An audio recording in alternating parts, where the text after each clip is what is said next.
Meat City, baby. Hello and welcome back to Meat City Gaming. JD here with another episode of Pivot Point here in World of Tanks. And today we are in the LTTB on Mountain Pass. This is a Tier 7 Russian light tank. And this is a linear map. So unlike the previous Pivot Point episode, which kind of highlighted some end of game situations and strategies that I encountered in a game, this time I think the Pivot Point and the discussion is going to center on what to do early in the match. So Mountain Pass is one of these linear maps with a bunch of different channels you can go down, but it's certainly not an open map. There's basically 3 or 4 different avenues that you can progress down to advance towards the enemy and eventually towards the enemy base. There is, starting from this north spawn location, you can head directly across the A line and work your way west, or you can head across the bridge that's located in D5, D6, or you can go here where I am and kind of go down into this valley and across and up a little hill on the other side, or you can go all the way down to the south to the corner at J2, K2, and kind of work your way around that way.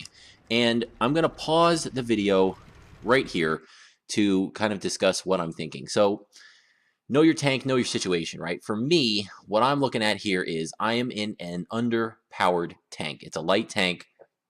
Its power is in its speed. It's got an okay gun, but this tank's not going to trade well. It is a maneuverable tank that has some pretty good view range and camo the way that I have it set up with the binoculars. But that's not really ideal for a map that has just a bunch of different lanes that you can go down. You can't use your speed and flank because you're kind of forced to drive right at the enemy tanks. So that limits the options a little bit. Normally, where I would like to go is down to the J2, K2 corner. You can climb a little hill there, get behind a bush, and spot enemy tanks as they come towards you from the east. But looking at the minimap, there is only one friendly tank. It's that T-44 in front of us there, that Tier 8 medium tank that's down in that location. So if you go down there and spot, you can't shoot because you'll reveal your position. Taking a single hit from the Tier 8 tanks that I'm up against in this match could remove half my hit points. So that's not really a viable strategy for me in this map. So looking at the mini-map, I'm trying to consider where do I go. I could go down to that corner, try and spot, maybe fight a retreating battle. I could keep poking on this ridge line here, but you did see earlier that IS-3 did make his way across and into the left corner of the hill, so I can't really go down there because then he'd be shooting at me from the left, and enemy tanks would be shooting at me from the right. So what would you do in this situation, right? Looking at the map, knowing the tank that I'm in, knowing the situation that's going on here, where would you go? Feel free to leave a comment and tell me where you think you would go, where you think I should go in the situation, and why that's your decision. You've got across the west, down the A line. You've got across the bridge, down into the valley, or down to the corner at J2, K2. That's kind of the 4 options from north to south. And we will resume the gameplay now, and we'll see what it is I decide to do and how it works out. So I did say I'm going to not go down to the corner there. I think fighting a retreating battle, it's not really going to provide much, right? I'm not going to be giving spotting to a lot of enemies, to a lot of friendlies on the enemy tank. So instead, I decide to head for the bridge. Normally, in most games, this would be kind of a crazy thing to do, right? The bridge is the narrowest of all the channels. It's just a long, straight line.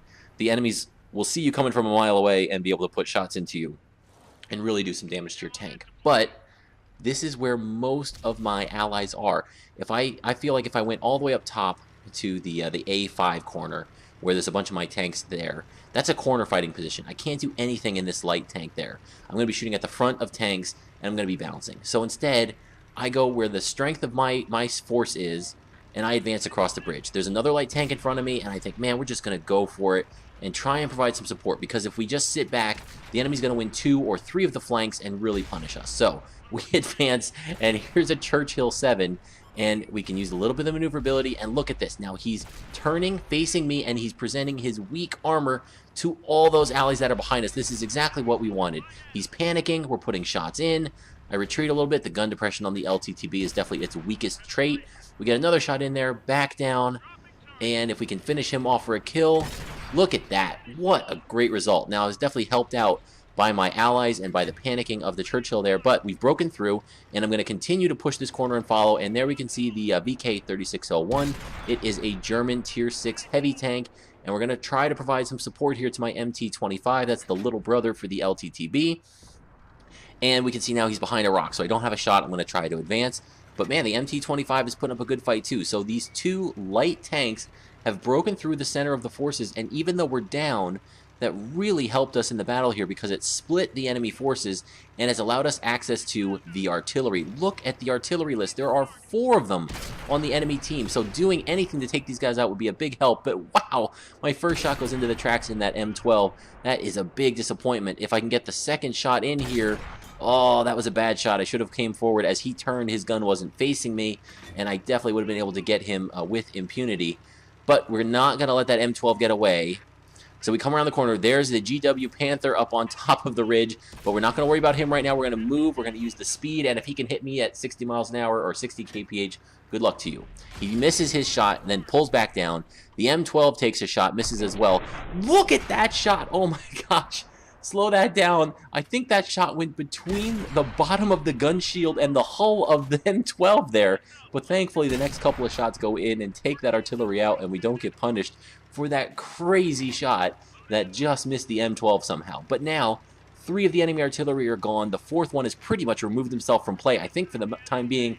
And I decided to go for a little cap here, put some pressure on the enemies, because the scores are even. Now we're up 1 tank, and I want them to turn around. If 2 of their tanks come back to fight me, it'll give us numbers facing them with our remaining tanks on the defense. And then, oh my god, an IS-3 comes back to defend the base, and I take a big hit, and I need to get out of here. The IS-3 is a tank that is deadly. I am not going to be able to pen it from most angles because of the spaced armor on that tank. So instead, I'm going to use my speed and get away. If that IS-3 is facing me, he's not facing my other allies, and that leaves us with an advantage because the artillery is back here too. We just saw him pull back, so that just leaves the tank destroyer isolated and alone with 2 of our heavy tanks back defending the base. So this is a good situation. I feel like if we can find the tank destroyer, I believe it's a Jagdtiger 88, and if we can find that tank and isolate it, maybe we'll be able to win. Now I'm looking at my allies here, and we can see the T-34 on my team is not very healthy, and I think the other remaining tank, is it an IS-3? We'll see here in a little bit, and I think he does have a bit more health. So 2 allies left, 3 on 3. Here we go. It's time to see if we can turn this close battle into a win after a bit of a rough start and a bold move put us back into contention. So the one thing we do not want to happen is we do not want the T-30, was it T-34? There's the IS-3 we can see. We do not want our friendly heavy tank here in front of us to get killed. And yes, we can see the Jagdtiger. The T-34 puts in a big hit, which is great. But man, I'm coming. Don't kill yourself. Oh. So he dies, but that presents me with an opportunity. The Jagdtiger 88 has fired. I'm now able to get on his side, push into him to prevent him from rotating, and one more hit will do it. Yes, there we go. We've secured the kill, and now we're going to try and stay behind this little hill here to remain already safe from the German artillery piece, and the IS-3 has come back here to join me. So, a moment to catch our breath. What a bit of a crazy circumstances there.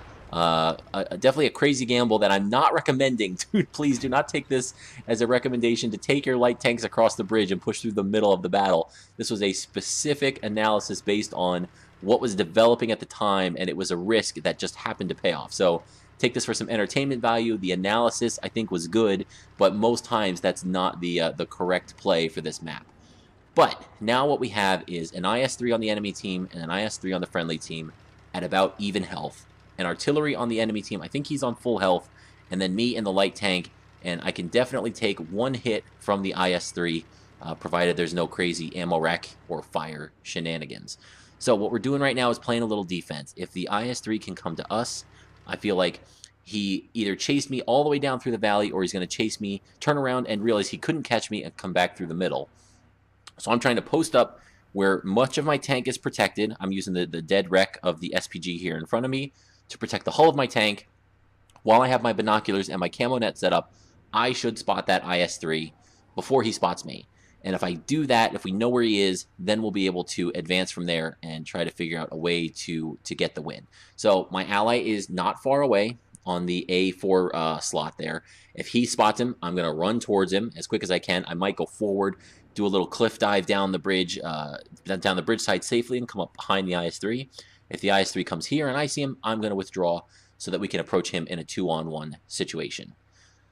So we're going to be patient, and we're going to wait here for a second for something to happen. And after a slight jump ahead, just to cut out a little bit of nothing happening, we're ready to continue on here with this 2v2 situation. And oddly enough, the enemy artillery drowned itself. I think that somehow it killed itself. Maybe it was stuck back in that corner, but I thought it could get out. I don't know if when I ran down the corner and slowed down to point my gun at him as I was running from the IS-3, if he pulled back into a ditch that he just couldn't get out of, if he got bored.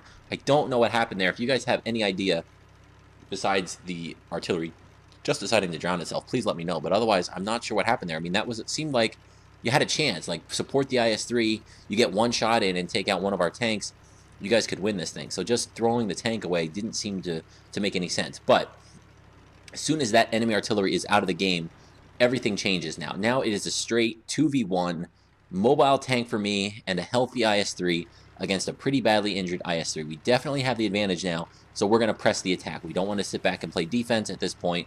We want to try and get stuck in and force the battle and advance to the cap circle. And if we...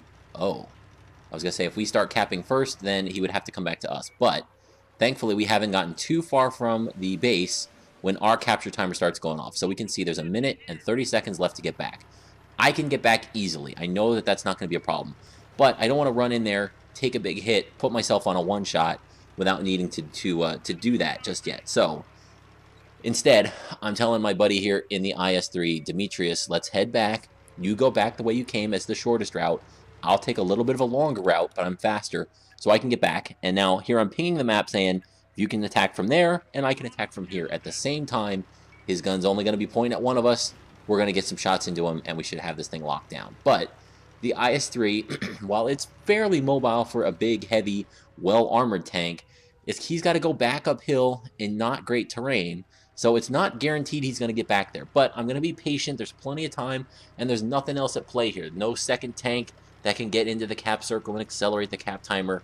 The only thing between us and a loss is this cap timer that's running down right now. We can clearly see there are just about 45 seconds left, and I'm 5 seconds away from getting there. So I've got myself into position. I'm letting my ally in the IS-3 know, and I'm going to keep an eye on him on the minimap, and I'm trying to estimate, looking at his speed, looking at his progress, is he going to get back here in time? And of course, if we get down to the last couple seconds, I'm going to run in, and I'll take the hit if that's what it takes to interrupt the cap. I have loaded the premium rounds. The IS-3 is a heavily armored tank. I do want to make sure, now, I'm careful when I approach the situation. I don't want to go in there with 2 seconds left, because if I miss or bounce my first shot, I won't have time for a second. So I want to give myself a little cushion. I feel like I can't wait anymore. My IS-3 is close. He's probably going to be looking the other way. No, he's looking at me. I put a shot in and it bounces. I pull back and I'm reloaded. I need to just get in here and take this hit. I bounce again. Disaster, but thankfully, Demetrius was able to put one flush into the side of that IS-3, and now I properly aim below the spaced armor through the tracks. That's where the IS-3 side armor is a little bit weaker, and my premium rounds were enough to go through there at the end and secure the win for the Allies. A great little victory there, some cool tactics at the beginning, some nice calm response to the end game situations. I think all worked out well there. The only thing, those 2 missed side shots into the IS-3, definitely not my best moment. Maybe I should have gone for the track, because even doing the track damage would have been more reliable, and it definitely would have reset the cap as well. But I thought I had the flush side of that IS-3, and unfortunately, it was not enough to go through.